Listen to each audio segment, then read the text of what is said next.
Hello बच्चों, आप लोग कैसे हैं? आई होप आप लोग अच्छे हैं, मज़े में होंगे। आप लोगों का हमारे चैनल बिनू स्टडी में स्वागत है। बच्चों, पिछली वीडियो में हमने ऋणायन के बारे में बताया था, कुछ अधूरी रह गई थी बातें, उसकी चर्चा करेंगे। चलिए चलते हैं बिना टाइम को वेस्ट किए अपने टॉपिक पर। ऋणायन क्या होता है बच्चों? ऋणावेशित आयन को ही ऋणायन कहा जाता है। ऋणायन में प्रोटॉनों की संख्या जो है उनकी अपेक्षा इलेक्ट्रॉनों की संख्या ज़्यादा होती है। जब इलेक्ट्रॉनों की संख्या ज़्यादा हो जाती है तब वो ऋणायन हो जाता है, क्योंकि ऋणायन इलेक्ट्रॉन जो होता है उसमें ऋण ऋण आवेश होता है। इसलिए उनकी संख्या जब ज़्यादा होगी तो ऋणायन बन जाएगा। 1 या 2 से अधिक इलेक्ट्रॉनों को ग्रहण जब कर लेता है परमाणु तब ऋणायन बन जाता है। हाँ, उदासीन परमाणु जितनी इलेक्ट्रॉनों को ग्रहण करता है उस पर उतनी इकाई ऋणावेश आ जाता है। हाँ, हाँ, जब 1 या 2 इलेक्ट्रॉन को जब परमाणु ग्रहण कर लेता है तभी ऋणायन बनता है, लेकिन जब जितनी इलेक्ट्रॉनों को वो ग्रहण करेगा उतने ही इकाई ऋणावेश परमाणु उदासीन परमाणु पर आ जाएंगे। हो गया, ये क्लियर हो गया कॉन्सेप्ट। अब ये चलते हैं एग्जाम्पल है, जैसे ये क्लोरीन परमाणु है। अब ये जो है प्लस वो 1 इलेक्ट्रॉन को ये ले लेता है, ग्रहण कर लेता है। जब इलेक्ट्रॉन को कोई परमाणु ले लेता है तब वो होता है मतलब लेने वाला होता है, ग्राही होता है ना, उसको कहते हैं, वो ऋणायन आवेश उस पर आ जाता है। क्लोराइड ये ऋणायन बन जाता है। अब ऑक्सीजन परमाणु है, अब ये जो है 2 इलेक्ट्रॉनों को लेता है, लेने वाला हो जाता है। तो ये जो होता है ले लेता है तो उसके ऊपर कर्ज आ जाता है, तो ये ग्रहण होता ग्राही हो जाता है। तो ये 2 इलेक्ट्रॉन जब ये ले लेता है ये पर ऑक्सीजन परमाणु, तब इस पर 2 माइनस चार्ज लग जाता है, ऑक्साइड ऋणायन बना देता है। अब ये नाइट्रोजन है, ये नाइट्रोजन परमाणु है, ये 3 इलेक्ट्रॉनों को ग्रहण करता है। 3 इलेक्ट्रॉन को ग्रहण करता है तो इस पर -3 चार्ज लग जाता है, -3 चार्ज। तो क्या बन जाता है? नाइट्राइट ऋणायन बन जाता है। ये बच्चों क्लियर हो गया। जो त्याग करता है, इलेक्ट्रॉनों को निकालता है, वो दाता हो जाता है, डोनर हो जाता है। जो ग्रहण कर लेता है तो वो ग्राही हो जाता है, लेने वाला हो जाता है। अब विशेष बात ये है कि पहला, अधातुओं की प्रकृति इलेक्ट्रॉन ग्रहण करने की होती, मतलब जो अधातु होते हैं तो उनका नेचर कैसा होता है? इलेक्ट्रॉन ग्रहण करने का होता है, अतः ये ऋणायन बनाते हैं। जो ही लेगा इलेक्ट्रॉन वही ऋणायन बनाएगा। दूसरा है हाइड्रोजन आयन तथा अमोनियम आयन NH4+ में अधातु है। हाइड्रोजन आयन तथा अमोनियम आयन में अधातु है, परंतु ये धनायन बनाते हैं। ये याद रखने वाली बात है। हाइड्रोजन आयन तथा अमोनियम आयन में अधातु है, लेकिन ये धनायन बनाते हैं।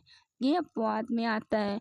तीसरा है ऋणायन तथा उदासीन परमाणु में प्रोटॉनों की संख्या समान होती, ऋणायन में तथा उदासीन परमाणु में प्रोटॉन, क्योंकि प्रोटॉन में न लेता है न देता है।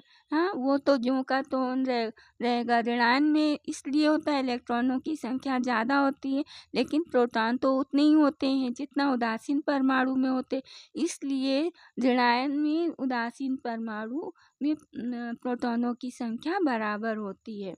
इनमें केवल इलेक्ट्रॉनों की संख्या भिन्न होती है, क्योंकि वो ले लेते हैं इसलिए संख्या बढ़ जाती है। अब चलते हैं, इसका एग्जाम्पल देखते हैं।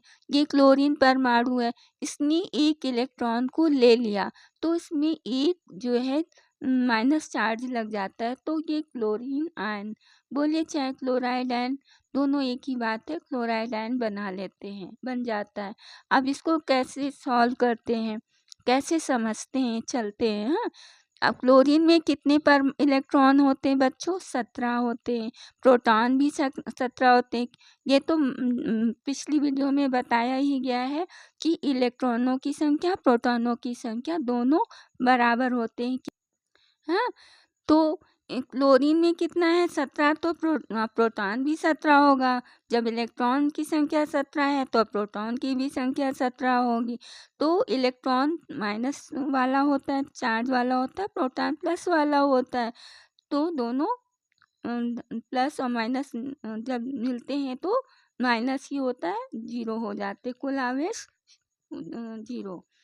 अब इधर आते क्लोराइड आयन को देखते हैं।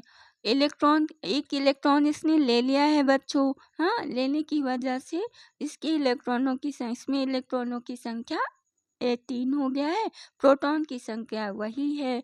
हाँ, तो इसमें माइनस होता है। हाँ, तो ये -18 हुआ, ये +17 हुआ।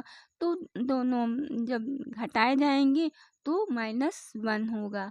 हाँ, तो कुल आवेश कितना हुआ -1। इस क्लोरीन आयन में एक माइनस चार्ज लगा हुआ है। साधारण तथा बहुपरमाणु आयन, जिन आयनों में एकल आवेशित परमाणु होता है उसे साधारण आयन कहते हैं।